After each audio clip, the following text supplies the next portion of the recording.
बहुत सारे लोग पंजाब और दिल्ली से छोड़ के बम्बई चले गए, बहुत सारे बम्बई वाले लंदन चले गए, लोग मुल्क छोड़ के जा रहे हैं। अभी कोरोना काल में बहुत सारे लोग हिंदुस्तान से पलायन करके ऑस्ट्रेलिया चले गए, जिनके बच्चे इंजीनियर बनने के लिए ऑस्ट्रेलिया गए, वहीं जॉब करने लगे, 10 लाख महीना कमाने लगे, वहाँ की शहरियत उनको मिल गई, तो बाप माँ को भी इंडिया से बुला लिया कि हिंदुस्तान में प्रोसेशन है, जुलूस है, नारेबाजी है, मार धाड़ है, मजहब के नाम पे जुलूस निकलता है, मुसलमानों के मकान पे कीचड़ फेंका जाता है, कभी न कभी दंगा फूटता है, लोग मरते हैं, चलो ऑस्ट्रेलिया आ जाओ, यहाँ सुकून है, अमेरिका आ जाओ, यहाँ सुकून है। बहुत सारे इंडिया के लोग पलायन करके वहाँ चले गए। यहाँ टेंशन है, वहाँ सुकून है। 70 साल से जहाँ बम गिर रहा है और जहाँ मुसलमानों की ज़मीन पे यहूदी हथिया के कब्जा किया हुआ है, वो माँ बहन तो कहती है कि यहाँ लड़ाई हो रही है, यहाँ से पलायन करके इराक चले जाओ। यहाँ कब बम गिरा दे इसराइल के यहूदी, चलो यहाँ से छोड़ करके हम लीबिया चले जाएं, सऊदी अरब चले जाएं, फलां जगह चले जाएं। उन माओं की इस्तिकामत को सलाम कीजिए कि बम गिरने के बावजूद वह फिलिस्तीन छोड़ने का मशवरा अपने बाल बच्चों को नहीं देती हैं। क्यों? वह जानती हैं कि रूए जमीन पर 3 ही खित्ता ऐसा है जिस पे खुदा की खुसूसी रहमतें नाजिल होती हैं। एक है मक्का शरीफ जहाँ काबा है, और एक है मदीना जहाँ मुस्तफ़ा आराम कर रहे हैं, और तीसरी जगह है वह फिलिस्तीन जो नबियों रसूलों की सरजमीन कही जाती है।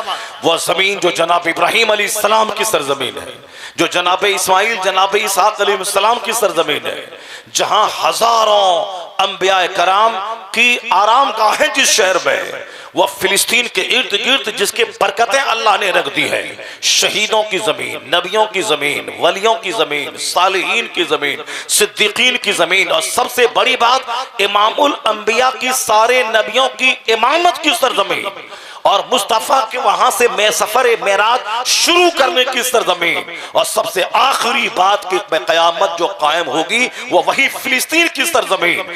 इसलिए वहां की माएँ कहती हैं मेरे बच्चे जख्मी हो जाएं, शहीद हो जाएं, मगर नबियों की जमीन को छोड़कर कहीं नहीं जाना है।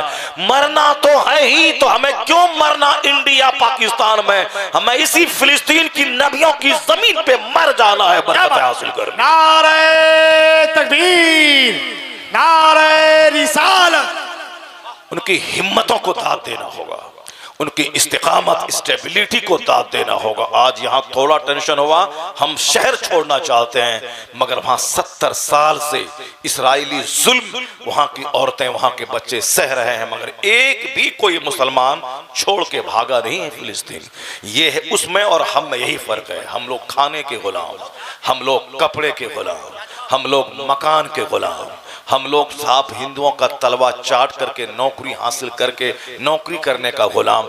हमारे पास कोई क्वालिटी ही नहीं है। हम लोग क्या उसकी मौत पे तरस खाएंगे, अपने आप पे नादिम और शर्मिंदा हो कि जब वहां का बच्चा बच्चा शेर दिल है, उनकी मौत पे वहां की माएँ मातम नहीं करती हैं, उन माओ को फख्र होता चलो मेरा लाल खुदा के नाम पे काम आ गया, उनको फख्र हासिल है, तो कम से कम मुझे मेरे सीने को भी हिल जाना चाहिए।